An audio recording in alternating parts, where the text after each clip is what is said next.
Olá, meus queridos irmãos, que a alegria do Senhor seja a nossa força.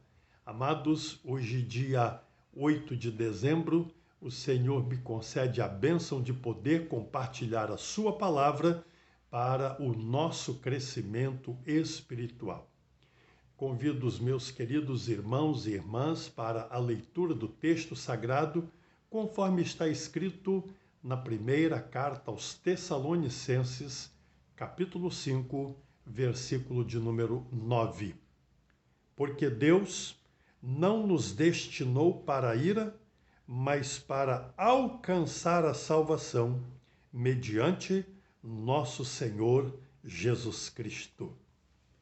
Amados, são diversos os textos da palavra de Deus que mostram o desejo ardente de Deus em resgatar o homem dos seus pecados. Deus deseja a salvação dos pecadores. E por que Deus tem esse profundo desejo? Porque quando Deus criou o homem, Deus o fez de forma perfeita, de tal maneira que entre Deus e o homem e Deus, havia um harmonioso relacionamento.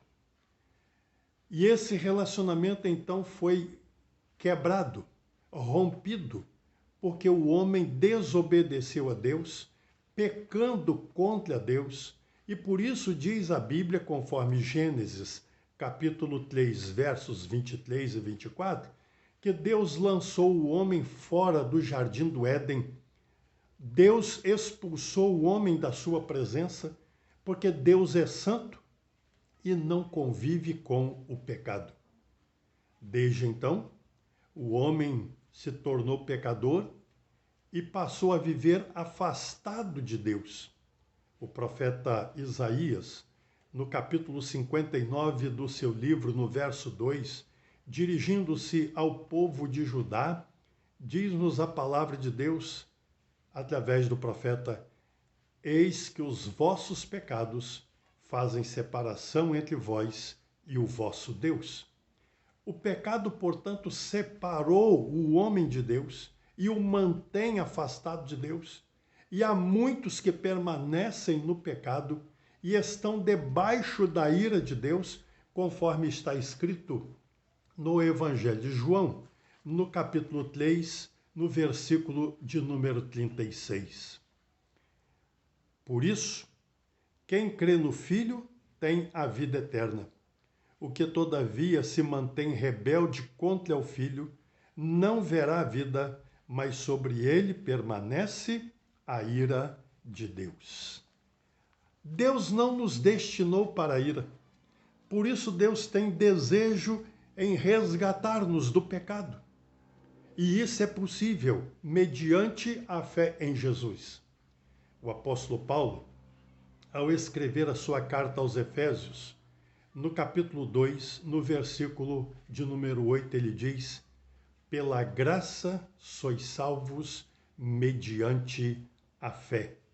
Sim, a graça salvadora de Jesus Cristo está disponível a todos os pecadores.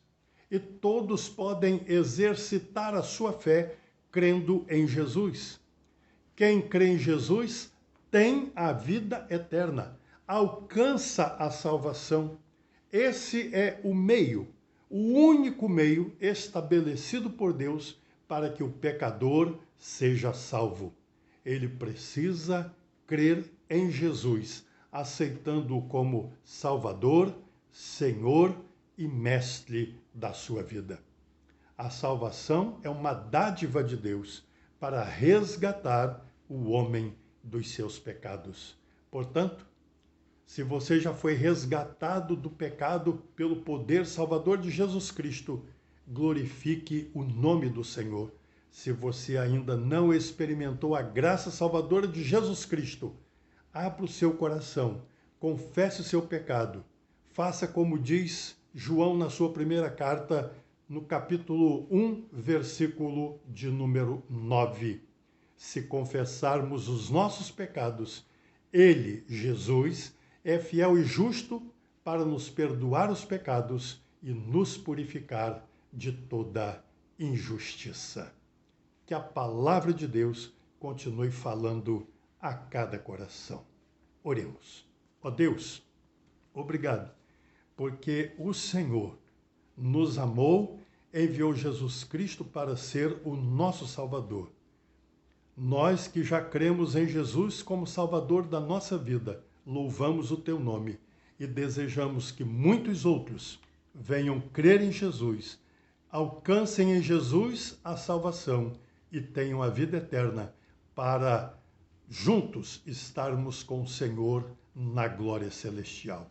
Louvado e engrandecido seja o nome do Senhor, em nome de Jesus. Amém.